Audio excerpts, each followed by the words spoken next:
Welcome to the IVM Podcast Network.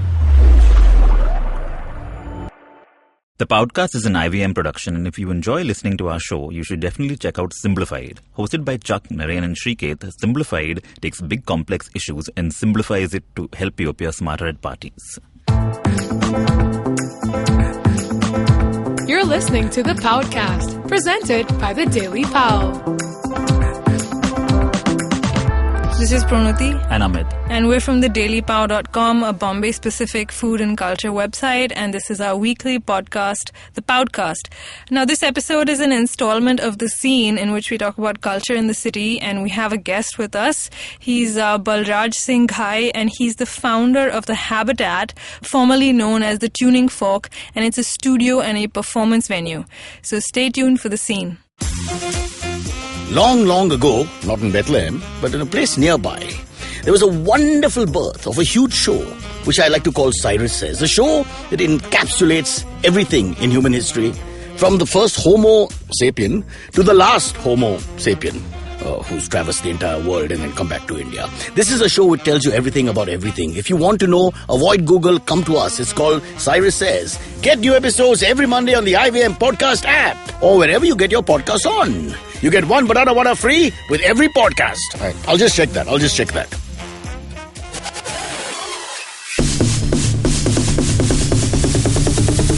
The Scene. So in this episode of The Scene, we have Balraj Singh Ghai, who is the founder of The Habitat, formerly known as Tuning Fork, which is a studio and performance venue in Khar. That's right. And we list their events every week. So every weekend. And initially, we'd only list the music stuff, but then now it's become almost, if not more, a venue for stand-up comedy. More as a venue for stand-up comedy. And but Raj, do you want to tell us a little bit of, though, firstly, why now we have to go and get around to calling everything that happens at Tuning Fork as The Habitat? So, first of all, hi guys. Thank you so much for getting me over here, and inviting me onto this. It's awesome that I'm able to actually have this conversation with someone. There are a lot of people who have asked me this particular question, and it's something which is as simple as our major motive for working has changed. Earlier on, our focus was mainly on being able to record artists and be able to help in digitalizing their content, enabling people who are could be stand-up comics, as you said, could be poets. You might have seen a couple of our videos which have gone viral as well online. And the main idea behind those people or that performance going and reaching where it has reached is because of the kind of content it is. Content at the end of the day can only be created in an atmosphere which is not just as creative as possible, but in a manner of speaking, it is without boundaries. It is without limitations. The second you start feeling limitations, you start feeling that could be a timeline, could be whatever, in fact, could be money as well. You eventually are in a kind of a state where you are not going to be able to at least reach where you want to reach. So, instead of, initially we used to only be focusing on trying to digitalize content, and now our whole perspective has changed over the last year and a half, because we've supported so much of talent, so many artists, so many guys who are from the scene, could be musicians, poets, theatre actors. What we're finally doing right now is that we're coming up with another venue, which is in the same vicinity, in the same premises, and that is 4 times the size of the current venue. Wow. So what happens is, earlier while it was only on recordings, right now what happens is the focus shifts on to, you might have noticed we've got over 4 to 5 different kinds of open mics that happen at our space.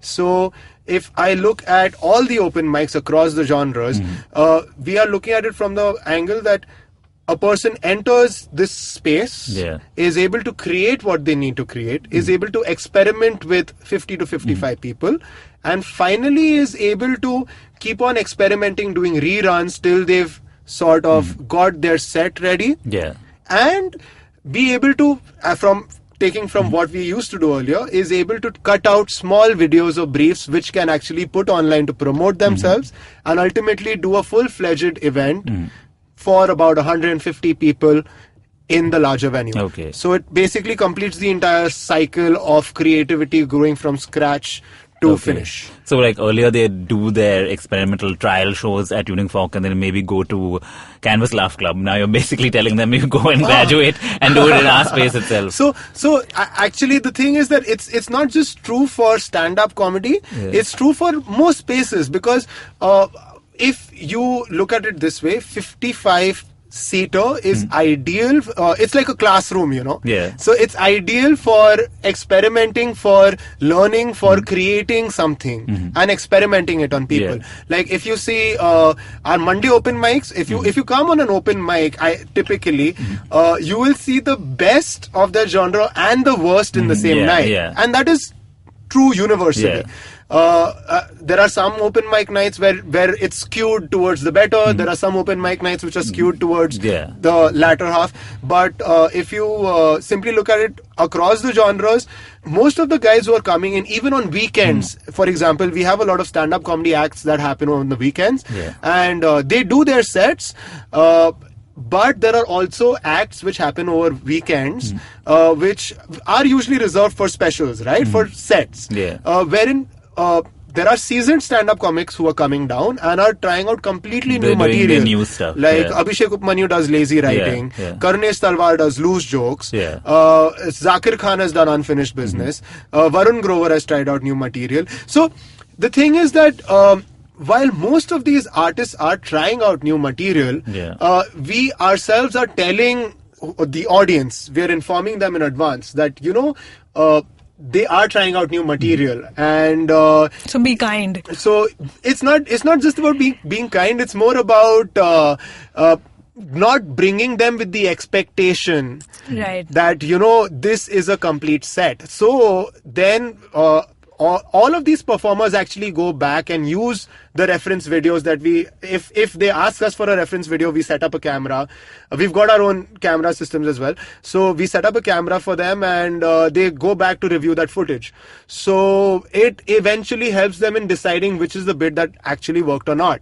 And I think that is the best use that is there of the room that is currently there. Do you want to talk about a little bit about how basically you all have evolved? Because when I remember when Tuning Fork had first opened, you all were pretty much about music, right? And it was like the bands were recorded live. And I remember going for gigs there where, it was very funny because the drummer was in the studio. Yes. And, the band would communicate. A.k.a. the fish tank, popularly known. And, how the band would communicate.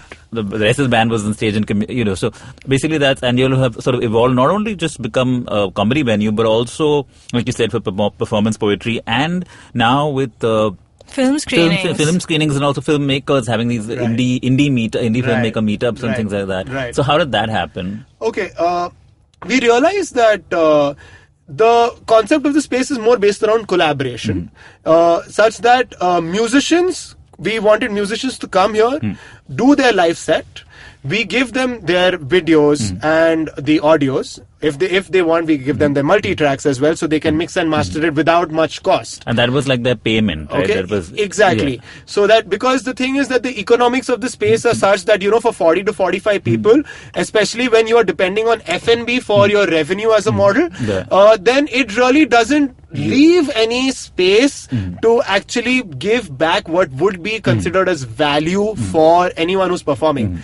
And I think at that point in time, the person would value, what that person would value the most would be their recordings, what they would eventually end up spending a lot of money, a large sum on, to be able to jam, to be able to record themselves, to be able to mix and master, to be able to get the video and then finally make a cut so that their demo comes out, based on which they go up and meet up with managers, with other artist managers, with talent managers, and then finally comes the point where they maybe get a gig. And then comes the point where after the gig, they maybe get their payment.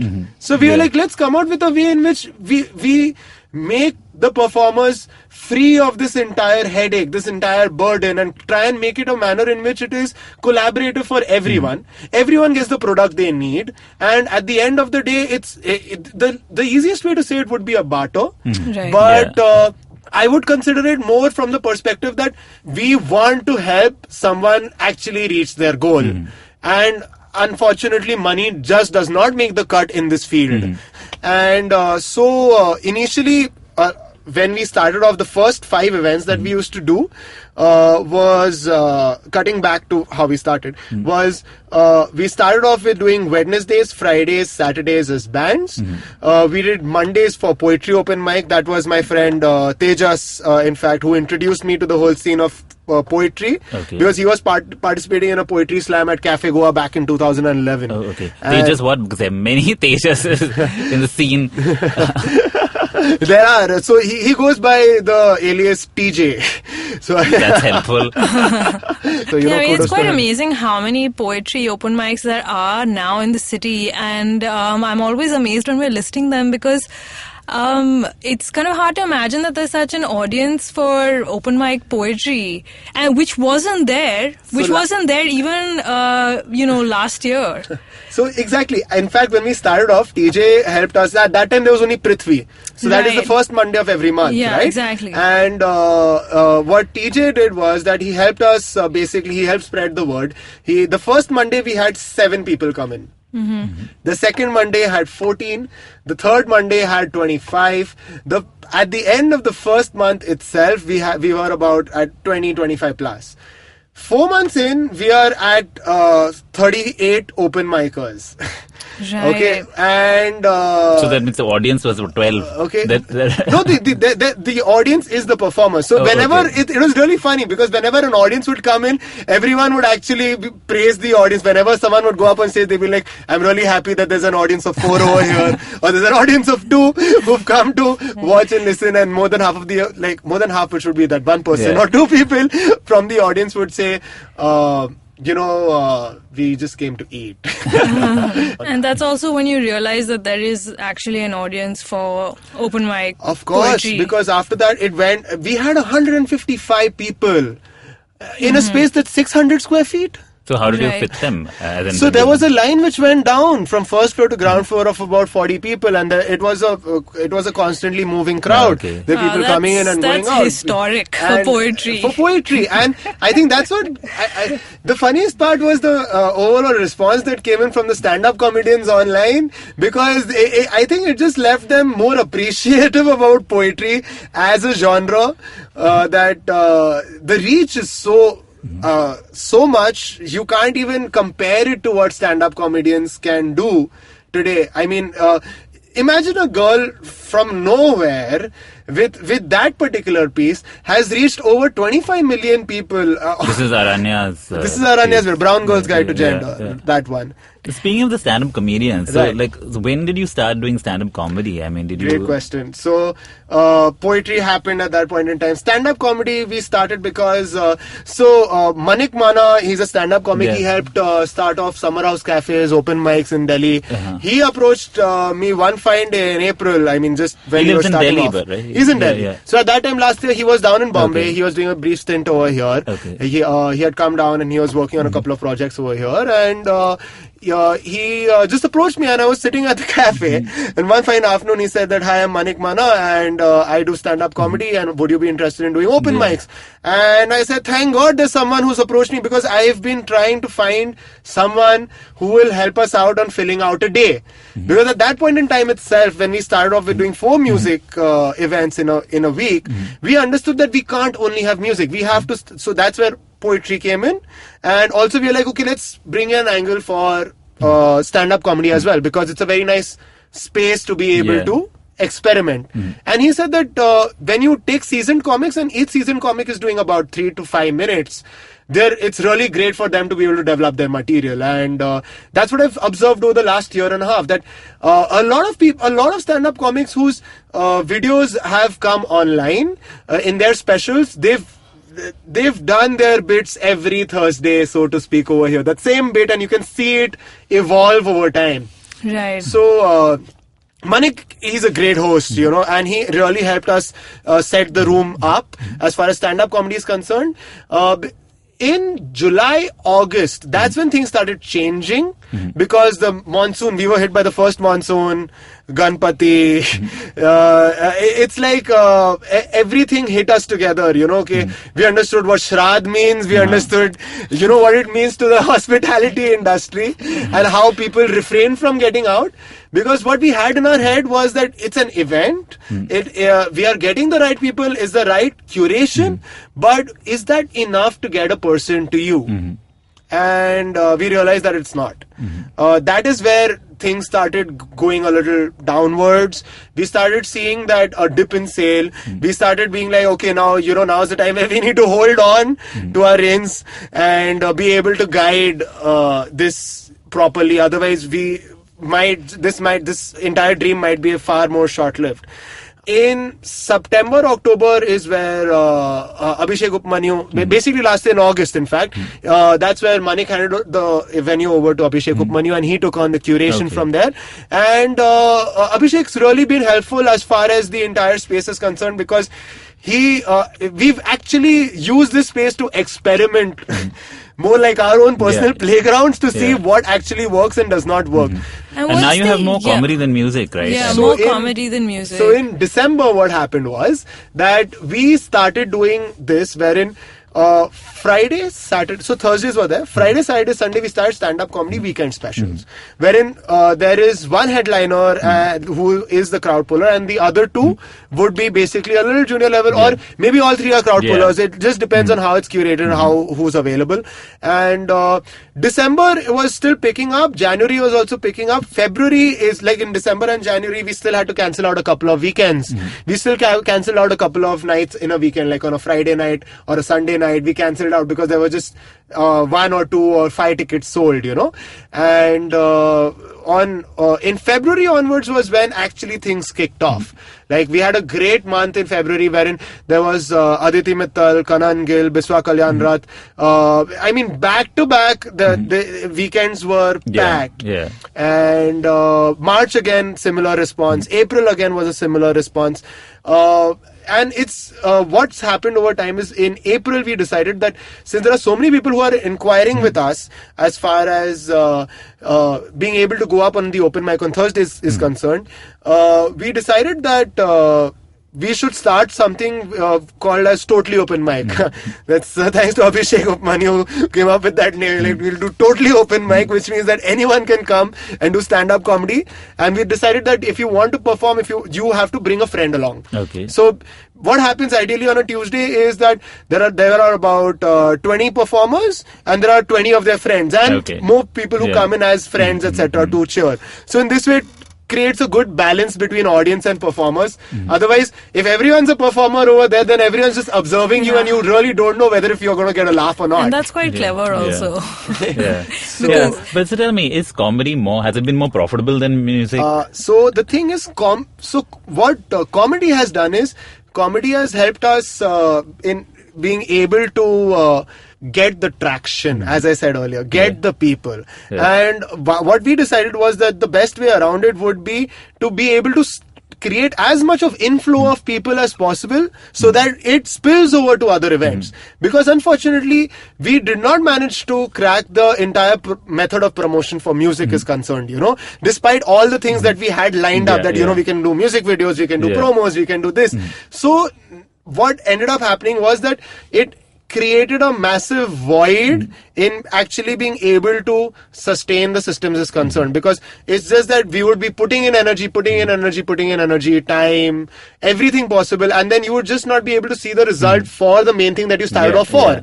So that is where stand-up comedy, we started giving it a lot more of a benefit and started it. So it's not taken a precedence over it, but what we've started doing is we have realized that the crowd that is there for the indie music scene today is primarily made up of friends and family and first degree friends of the friends of the band, right? Of the performer. Now, how often will those guys keep coming back for the same gig? even if it's a new set, in the same year, it's to crack that. It's so what we started doing was we changed Wednesday to music open mics. Okay. Right, so Wednesday became music open mics over there, wherein we started to create that whole system wherein from the grassroots level anyone can come, go up on stage and sing about 2 songs. So everyone gets about between 8 and 10 minutes to be able to go unplugged. And also plugged in as well, electronic sets as well. The maximum is 3 people, minimum is you can perform alone. Okay. Fridays and Saturdays are still bands. So essentially the number of bands in a week still remains, the number of music performances still remains the same.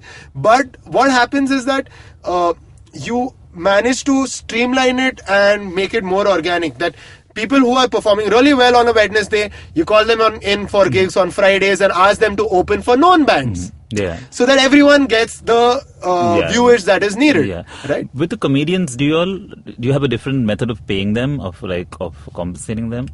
Oh, so as far as stand-up comics is concerned, it is universal that as far as their method of payment is concerned, it is directly as per ticket. Because what happens is that it's a ticketed event, so it's a direct share of the ticket. They're stakeholders of it. But so you'll have some, because I remember music used to be a cover charge, right? So music is still a cover charge. But comedy is ticketed. Yes, so because we want to try and create as many reasons for people to come in, and making it a ticketed event would make a person question twice. It's like the logic between getting 89 marks and 90. Right? Like second you get 90%, you're like up there, you got 89, no, you're not so much.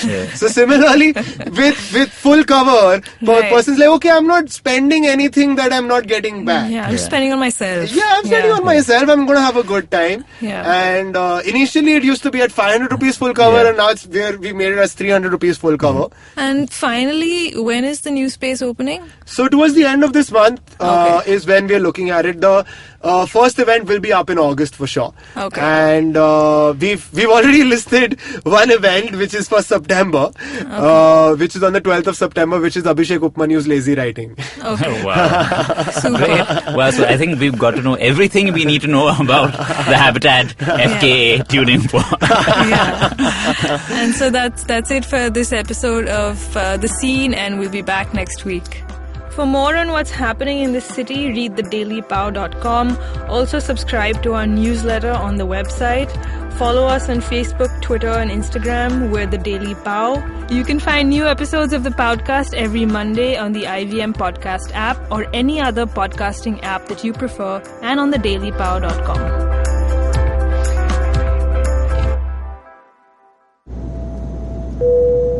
Good evening, ladies and gentlemen. This is your captain speaking. Sorry to say, but there's been a slight delay due to the apocalypse having suddenly begun. As you can see, there's death, destruction, and chaos taking place all around us. But don't you worry, food and drinks will be served shortly, and I would recommend checking out IVM Podcasts to get some of your favorite Indian podcasts. We'll keep you going till this whole thing blows over. Thank you.